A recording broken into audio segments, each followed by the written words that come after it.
Right guys, welcome back to the channel.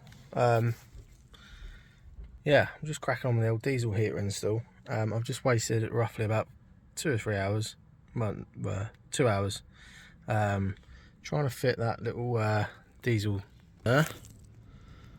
I can't get it to go anywhere. So I thought it'd be nice just to have a little separate diesel supply just for the diesel heater that I could just top up from under the bonnet. I can't get it to fit anywhere, so it's not going to happen. I'm either going to go and get a smaller tank, or more than likely I'm just going to tap into the diesel fuel line and just be done with it. Then I don't have to worry about refilling and stuff. But anyway, that's that. So I've given up with that for a minute because I'm a bit bored of it. So what I'm doing now is I'm running the wire for the controller. So just zoom out, there you go. There's the controller. I'll just run that wire down, basically pull all of this off, and then you can access in there. Just push that all clips back on. I've also taken that little step there out. Now all that is a couple of little clips there, these little things. Excuse the dirt, by the way, it's on the list. Yeah, you like pull the inner circle up, and then that frees up the pin, and then you pull the whole thing out. So that's them, 2 of them, and then the rest of it's are like little poppers, so that's out of the way. But I've got let's just run away. That's the main sort of connector to the diesel heater, which is going to be sat here roughly. But it's going to need a feed from the leisure battery. Now what I've done, the reason I've taken this off is because what's that? Don't know. Sorry, phone cut out. Yeah, there's a little grommet here. I'm going to run that wire in through there somewhere, so hopefully come out here, run with this, and then go up through here and into the fuse board for the leisure battery. That's the plan. Right, update. Cable's going along there, like I said. Obviously I'm going to sort this out, it's not going to be flapping around. Comes through there, just pulled that bit of trim there off, that comes off, and popped it out there, so it's just wrapped around there for a minute. Ignore this as well, this is all temporary for the kitchen, just for testing purposes. But yeah, anyway, that's that bit. The next thing I need to do is, I've got the thing, whatever that is, connector for the fuel pump. I'm not sure whether it's best to have the pump nearer the source of fuel, or nearer to the heater. And obviously the diesel line is over there under the seat, obviously. So I don't know if it's best to have the pump near to the T or to here. I don't know, just trying to figure it out in my head. If it's nearer to the pump, it would probably make more sense, because you're not going to lose any pressure coming over here, because it's sucking from the T up, and then the pump's sort of pushing it into the heater.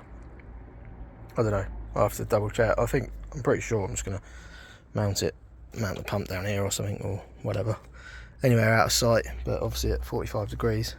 But it just seems like a long connector, so maybe it's supposed to be further away. I don't know, I'll figure it out. Maybe I could just go halfway and then we're done.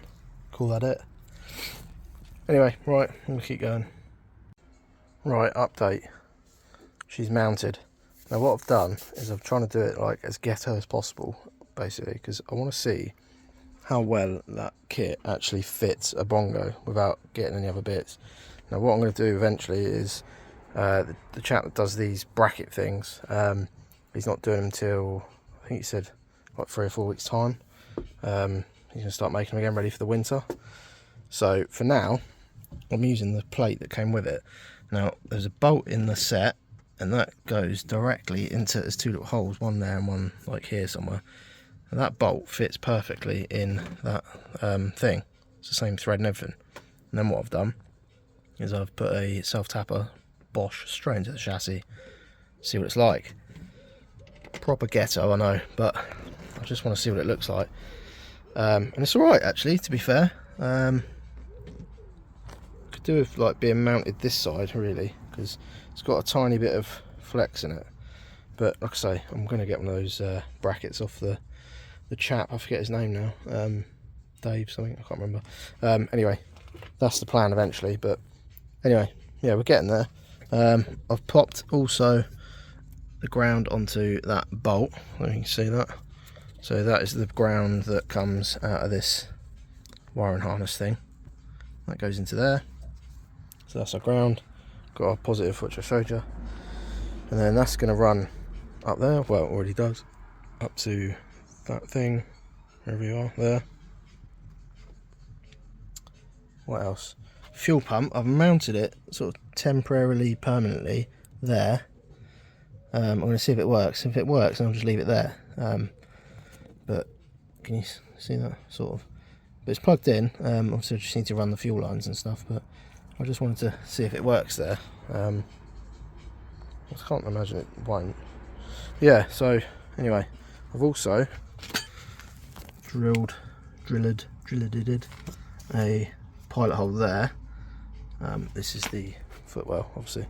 So I've done the Footwell pilot hole thing there, and that comes out, probably can't really see it, no you can't, it's just above that, can you see it, sort of, it's down there somewhere. And then what we're going to do is run the duct, the heating output, obviously get all these wires out of the way eventually, just put it on wide lens, there you go. And that's going to run sort of down a little bit, like making sure it doesn't kink.